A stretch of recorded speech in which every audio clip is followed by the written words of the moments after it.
ఇది కోఫ్తా కర్రీ అండి. రోజు యూట్యూబ్‌లో అప్‌లోడ్ చేశాను వీడియోలో. తప్పకుండా చెక్ చేయండి దీని మెథడ్ అంతా కూడా. ఆ తర్వాత ఒకటేమో వంకాయ టమాటా కూర, స్పైసీ వంకాయ టమాటా కూర అని చెప్పి చేశాను. అయితే 2 కర్రీస్ కూడా చాలా టేస్టీగా ఉన్నాయి. చాలా చాలా బాగున్నాయన్నమాట. ఈజీ మెథడ్స్‌లో చూపించాను. తప్పకుండా ఒకసారి ట్రై చేయండి. ఇవి 2 వేడి వేడి అన్నంలో చక్కగా ముందుగా వంకాయ కూర కలుపుకొని, వంకాయ, టొమాటో, పచ్చిమిర్చి ఆ ఫ్లేవర్‌ని ఎంజాయ్ చేస్తూ, మధ్యలో కొంచెం పచ్చి ఉల్లిపాయతో నంచుకొని తింటూ, ఆ తర్వాత ఈ కోఫ్తా ముక్కలు ఏవైతే ఉన్నాయో అన్నీ వెజిటబుల్ కోఫ్తా అనమాట. అయితే వెజిటబుల్స్ అన్నీ కలిపి అంటే green peas, sweet corn, carrot, beans అన్నీ కలిపి చేసిన శనగపిండి ముఖ్యంగా. అందులో టేస్ట్‌ని ఎలివేట్ చేసే శనగపిండి అండి.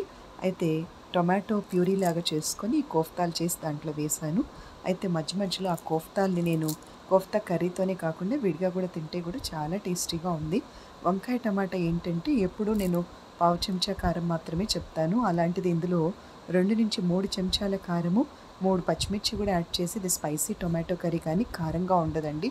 ఎందుకంటే దీంట్లో కొంచెం పల్లి నూనె ఎక్కువగా వేశాను కాబట్టి కారం అంతా కూడా ఆయిల్లోకి వెళ్ళిపోతుంది. కూరంతా ఉడికిన తర్వాత చక్కగా మీకు వద్దనుకుంటే ఆయిల్ ఎక్స్ట్రాక్ట్ చేసేయచ్చు. ఎప్పుడైనా మనం దీంట్లో ఉల్లిపాయ, అల్లం వెల్లుల్లిపాయ వేయలేదు. అవన్నీ పచ్చివాసన పోవటానికి, వేగటానికి చాలా టైం పడుతుంది కదా! 2 చెంచాలు మెంతిపిండి మాత్రం వేశానండి.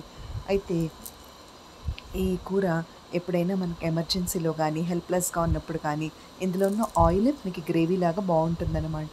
లేదా ఎప్పుడైనా కూరగాయలు తక్కువ ఉన్నప్పుడు కూడా ఇలా 1, 2 ఒక 2 వంకాయలు, 2 టమాటాలు వేసేసి కొంచెం ఆయిల్ వేసుకొని చేసుకోవడం వల్ల ఎమర్జెన్సీలో ప్లస్ ఇంట్లో ఏదైనా ఇంగ్రీడియెంట్స్ తక్కువైనప్పుడు కూడా ఇలాంటి టేస్టీ రెసిపీస్ ఎప్పుడైనా ఒకసారి వండుకోవచ్చు.